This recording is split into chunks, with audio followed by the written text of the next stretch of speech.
오늘 본문에 나오는 바벨론 왕 느부갓네살은 갈그메스 전투에서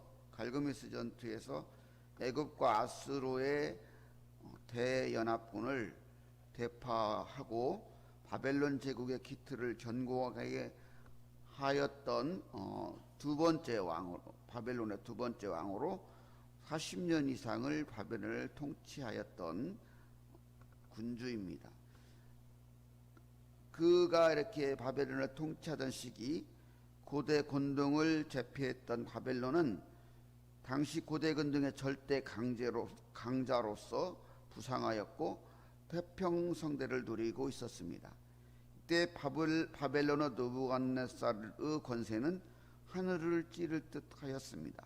이러한 태평성대의 시기에 그는 하나님의 섭리하심으로 본문의 꿈을 꾸게 되었고, 이 사건은 그 통치 후반기의 일로 그가 꿈을 꾸고 1년여 뒤에 7년간 왕위에 격리되어 들짐승처럼 지내다가 잠시 왕위가 회복되어 짧은 기간 통치하다가 죽게 되었습니다. 본문은 아마도 큰 정신질환을 앓아서 격리되었던 그가 왕위를 회복한 후에 그가 겪었던 일에 대한 기록입니다.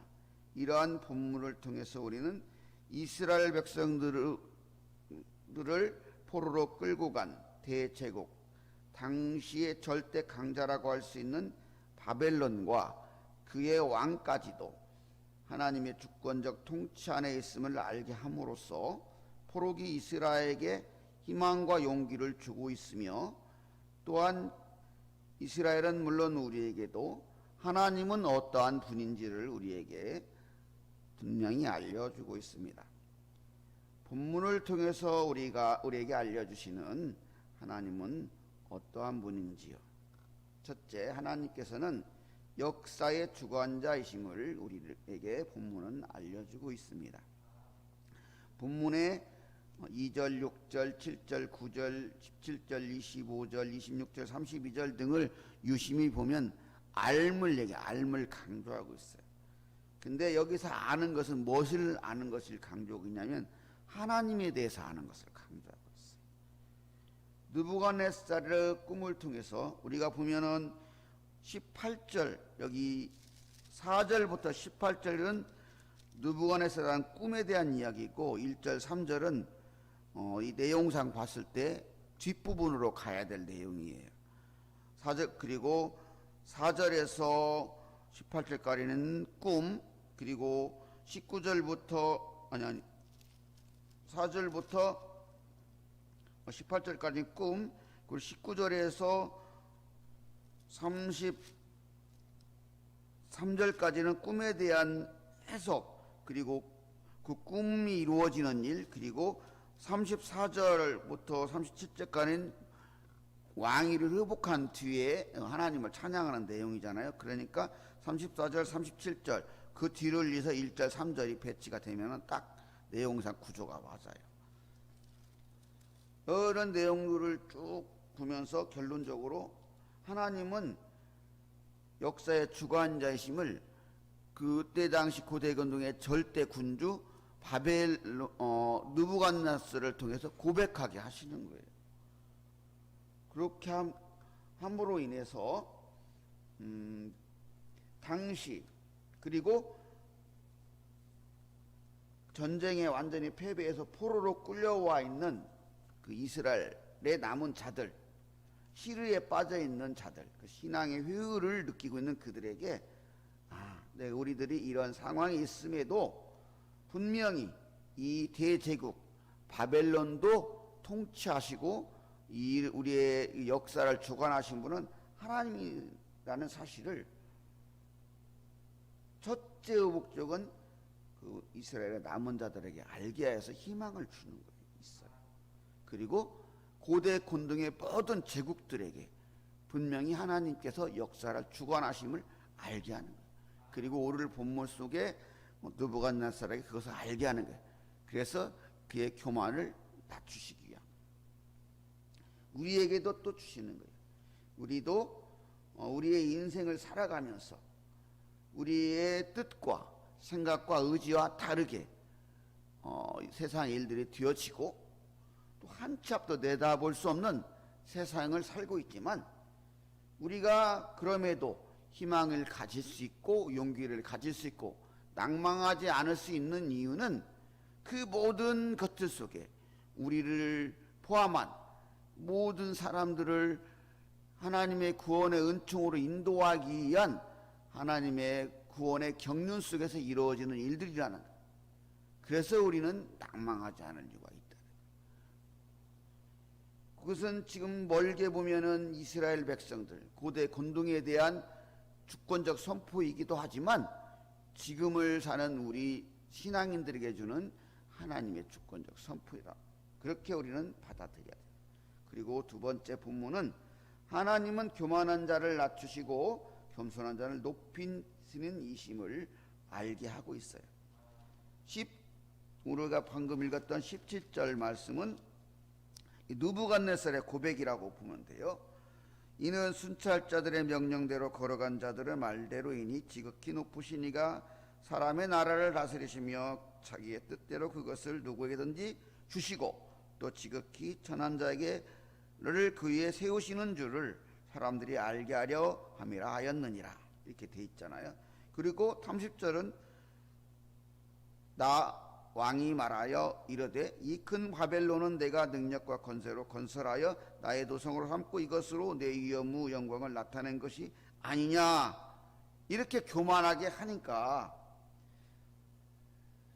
하나님께서 지금 이 느부갓네살에게 그 왕위에서 물러나서 7년간을 이렇게 들짐승선을 지내게 하신 거예요. 갈기메스 전투에서 대승리를 거른 느부갓네살 그리고 바벨론은 거칠 것이 없이 보였어요.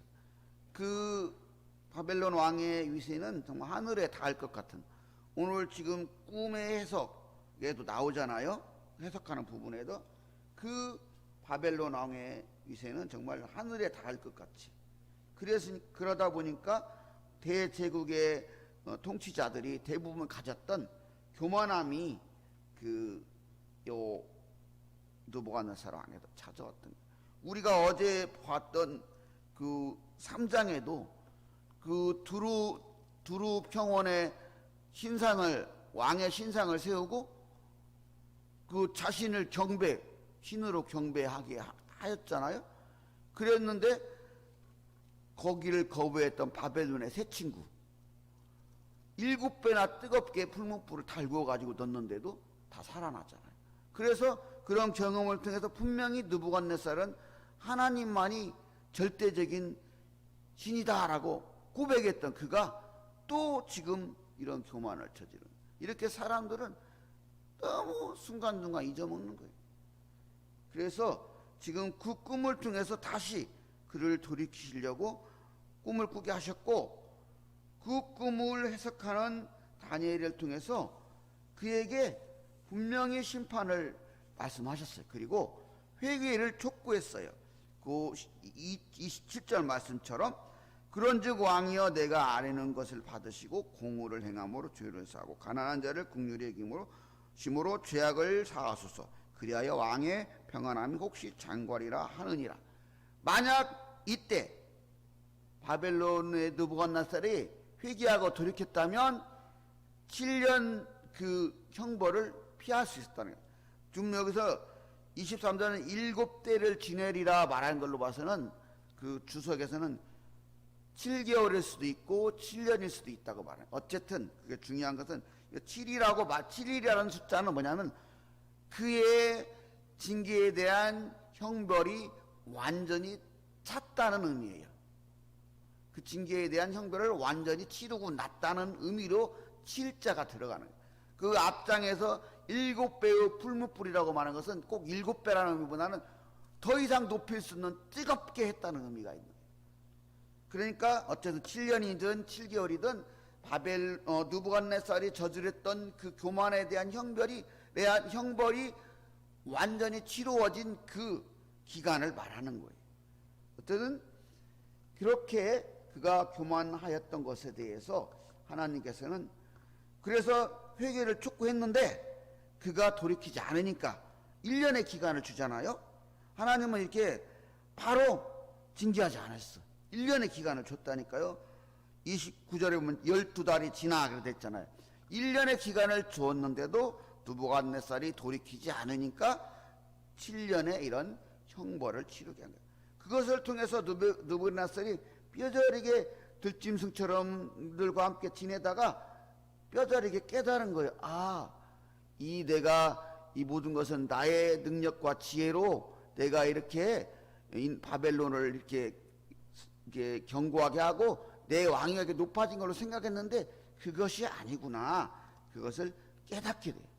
그런 뒤에 다시 왕위를 회복하게 돼요. 이런 것에서 보는 것처럼 하나님께서는 교만한 자를 낮추고 겸손한 자를 높이시는 거예요. 우리도 그걸 알아야 돼요. 우리가 언제든지 교만하면 하나님은 우리를 낮추시고 겸손하면 우리를 높여주시는 거예요. 이것을 본문 우리에게 분명히 알게 해주시는 거예요. 그리고 마지막으로 하나님께 감사와 찬양과 경배를 드려야 함을, 하나님의 영광을 드러낸 것이 인생의 목적이고 의무라는 것을 바벨론 왕을 통해서 그리고 이스라엘에도 얘기하는 거예요. 지금 시리에 빠져 있잖아, 이스라엘 백성들이. 왜 우리는 하나님의 백성이라 여겼는데 극악무도한 그 벨이라는 그런 이방신을 섬기는 바벨론의 포로가 되어 있는가? 지금 욥기뿐만 아니라 다니엘서도 신정론의 문제가 다루어지고 있는 거예요. 왜 우리는 이렇게 고난을 당해야 하는가? 그 의문에 대한 해답을 지금 오늘 본문도 얘기하고 있는 거예요.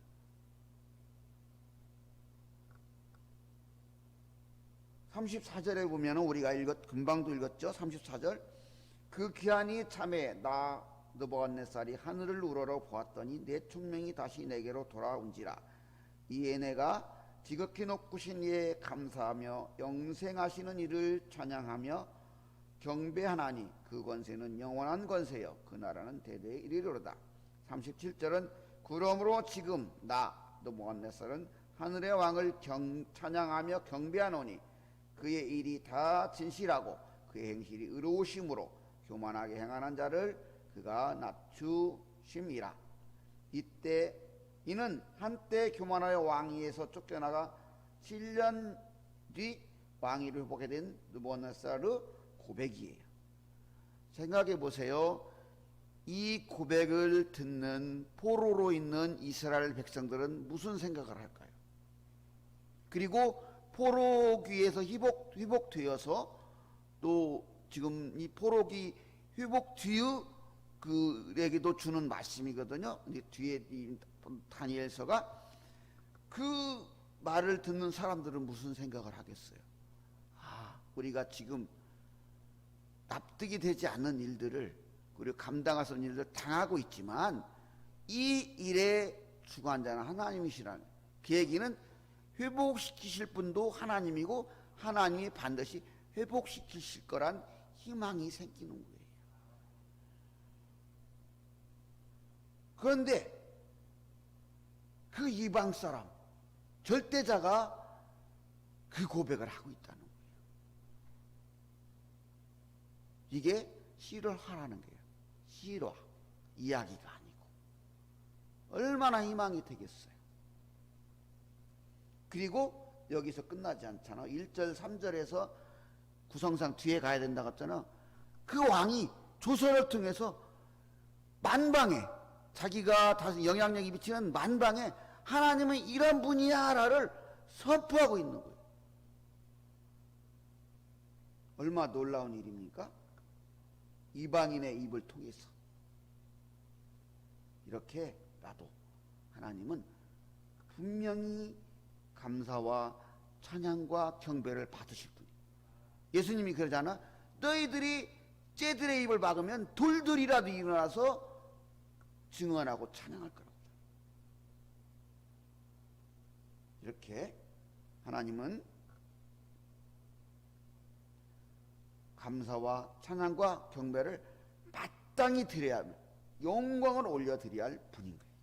그것은 예수를 믿든 안 믿든 신앙이든 비신앙이든 모두에게 동일한 거예요. 본문은 이렇게 이방인이었던 당시 절대 강자였던 바벨론의 느부갓네살의 꿈과 이에 대한 다니엘의 해석과 경고, 그리고 느부갓네살의 징계와 회개, 그리고 회복과 감사와 찬양과 경배의 내용을 알려줍니다. 이를 통해서 포르기 이스라엘은 물론 귀환의 이스라엘의 운명은 바벨론이나 여타의 제국이 아닌 하나님의 손에 달려있음을 알게 하므로 그들에게 소망을 일깨우고 있습니다. 본문의 말씀을 통해서 우리는 하나님께서 분명히 역사를 주관하시며 또한 교만한 자를 낮추시고 겸손한 자를 높이시며 감사와 찬양과 경배와 영광을 드려야 할 분임을 분명히 알게 되었습니다. 이렇게 하나님이 어떠한 분인지를 분명히 알고 그러한 믿음으로 살아감으로써 하나님의 은혜와 복을 누리며 구원의 은총을 함께 누리는 봉사학교와 성도님들 되시기를 소망합니다.